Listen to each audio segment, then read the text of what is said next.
Ethan always thought he was just an ordinary guy, struggling with life and school. But when a strange, ancient force pulled him into a world he couldn't understand, he discovered he wasn't just a random bystander. He was the hero, the one chosen by fate to save this world from destruction. But there's a twist. Fate didn't choose him to save the kingdom. It chose him to replace its darkest ruler.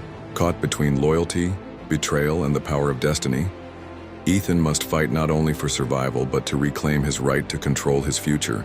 Will he fulfill the prophecy or rewrite it completely? Ethan had never been the kind of person who believed in fate. Life was just a series of random events, he thought. A high school student who spent his days buried in books and his nights gaming. He felt stuck in a routine of monotony. But all that changed one rainy evening when a sudden flash of light engulfed him. His heart raced as his surroundings blurred, and before he knew it, he was no longer in his room. He was standing on cold, unfamiliar ground, staring at a world unlike anything he had ever seen. Towering castles lined the horizon, their stone walls etched with strange symbols. The air felt thick, filled with an eerie energy, and the sky was a dark shade of purple, like a storm was waiting to break.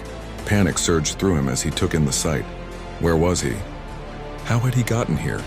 Before he could process what was happening, a booming voice echoed from nowhere, shaking the earth beneath him. "The hero has arrived," it said.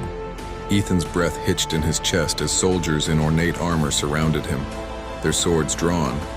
They glared at him as though he were some sort of criminal. "You're the one, aren't you?" one of them demanded. "The chosen one, to save this world." Confusion flooded Ethan's mind. Chosen one?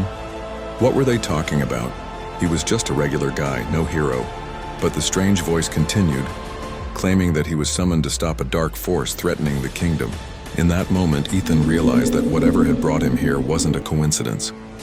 He was trapped in a world that expected him to be something he wasn't, a hero